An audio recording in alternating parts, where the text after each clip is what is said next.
안녕하십니까. 쇼킹부동산입니다. 드디어 시작된 통계상 과열, 대통령실과 여당의 대응이 시작이 됐습니다. 지금 그와 관련된 소식들이 동시에 나와서요, 어떤 대책이 나올지 오늘 좀 쉽게 정리를 드리겠습니다.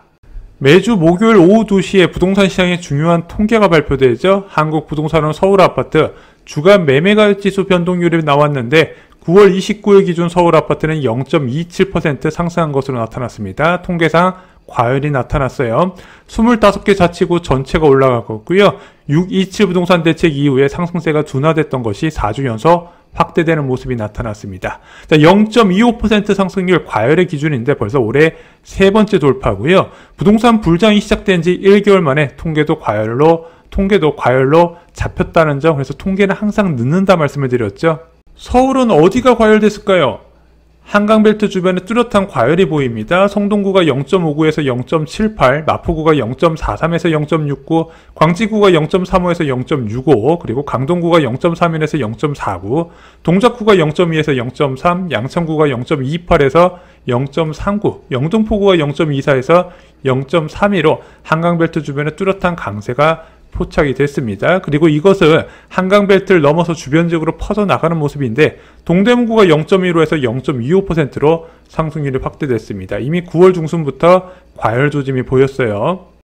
토지거래 허가구역과 투기과열지구 조정대상 지역이 지정된 규제지역 4곳을 살펴보겠습니다. 강남구가 0.1에서 0.29, 송파구가 0.35에서 0.49, 서초구가 0.2에서 0.4, 용산구가 0.28에서 0.47로 상승세가 확대됐습니다. 제가 볼 때는 추가 수요 억제책이 나올 수밖에 없어 보여요.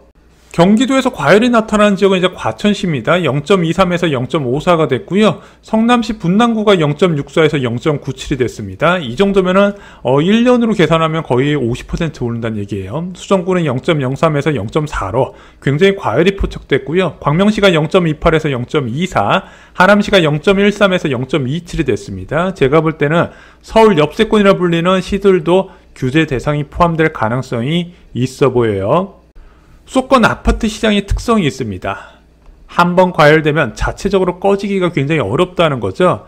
빠르게 넓은 지역으로 확산되기 때문에 솔직히 규제는 불가피합니다. 그래서 상승장의 유일한 브레이크는 정부의 개입이다, 이렇게 보셔야 돼요.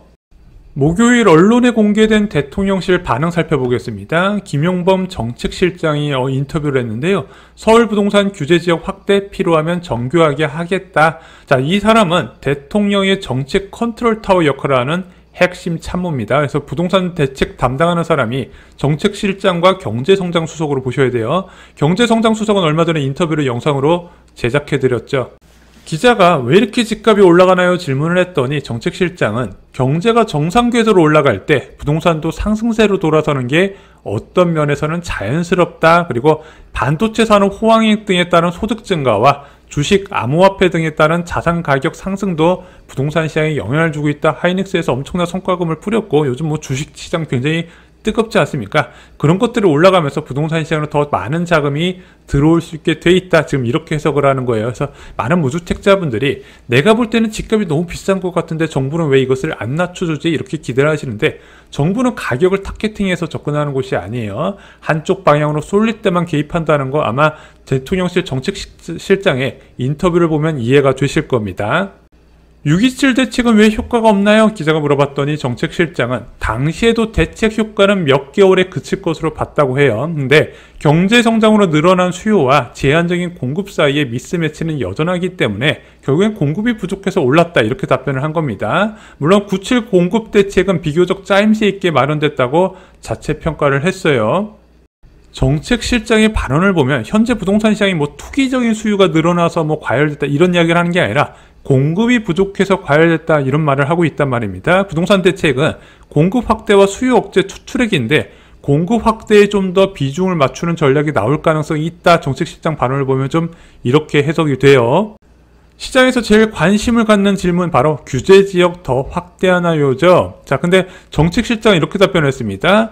규제지역 인접지에는 풍선 효과가 분명히 있어 적정한 대응이 필요하다. 다만 무차별 규제는 불편함을 초래해 정교하게 해야 된다고 답변했습니다. 굉장히 큰 의미가 내포되어 있는 거예요. 자, 규제지역 인접지 어디예요? 강남 3구와 용산구 주변 한강벨트죠. 한강벨트 현재 풍선 효과가 있기 때문에 적절한 대응이 필요하다 이렇게 답변했기 때문에 규제 지역 지정은 기정사실로 보여집니다. 그래서 뭐 이걸 조정대상 지역, 투기과열지구 그리고 토지걸 허가구역까지 세 개를 동시에 할지 안 할지는 좀 더 살펴봐야 되는데 무엇인가 규제 지역 지정은 분명히 있어요. 다만 지금 시장의 관심은 자 서울 전역을 이제 규제 지역으로 지정하냐 안 하냐 이 문제인데 자 어떻게 정책실장이 답변을 했다? 무차별 규제는 불편함을 초래해서 정교하게 해야 된다고 답변을 했습니다. 그래서 광범위 지정 가능성은 약간 좀 후퇴하지 않았나 생각이 들어요.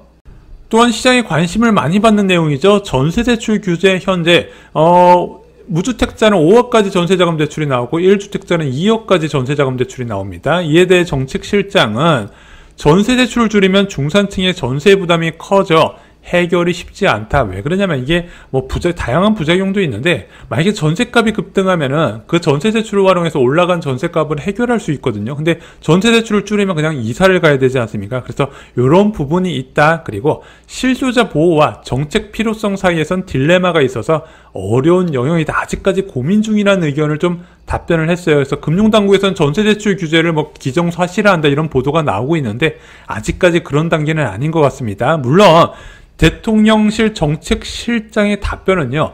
주간 상승률 0.19% 기준으로 답변한 거예요. 지금 0.27% 과열이잖아요.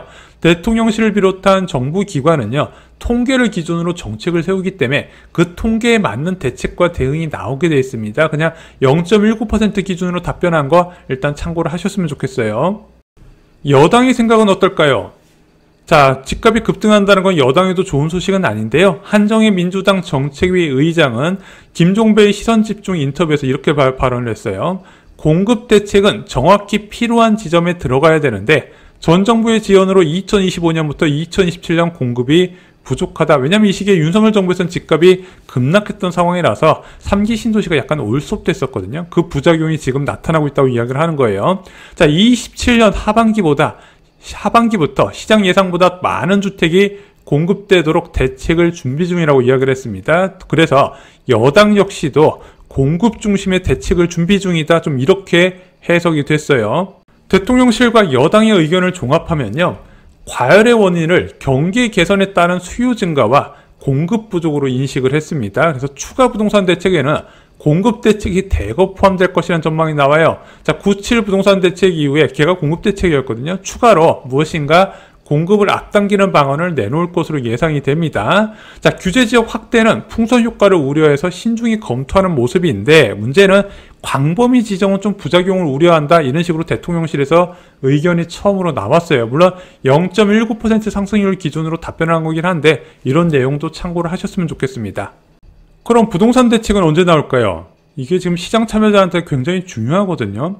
일주일 단위로 집값이 크게 변하고 있기 때문에 이 대책 나오는 시점에 따라서 매수 대기자들의 의사의 결정에 영향을 줄 수밖에 없어요. 근데 아시다시피 10월 9일은 한글날이라서요. 한국 부동산은 통계가 발표가 안 되고요. 2주치가 합산돼서 10월 16일 날 발표된다고 합니다. 그럼 이때도 분명히 과열이 확대되는 모습이 나타나겠죠. 그래서 그 과열이 확대되는 모습이 나타났을 때 전후로 해서 부동산 대책이 나오는 게 일환이고요. 그리고 10월 22일에서 24일 정말 과열이 정점에 찍히는 시점에서 부동산 대책이 발표되는 한 이안이 있습니다. 그런데 지금 공급 대책을 계속 이야기를 하지 않습니까? 그래서 얼마 전에 국토부 장관도 종합 대책을 이야기했는데 이게 단순하게 수요 억제, 세제, 거래 제한 그리고 지역 규제를 총망라한 이제 종합 대책이 아니라 공급 대책까지 포함된 좀 판이 크게 나올 가능성이 있어 보여요. 그래서 10월 20일에서 24일도 좀 가능성이 있지 않나 좀 이렇게 생각이 듭니다. 근데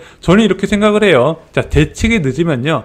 통계상 과열이 확대되고 이 대책은 더 강하게 나올 수밖에 없다는 거죠. 그런 것도 체크를 하셨으면 좋겠습니다.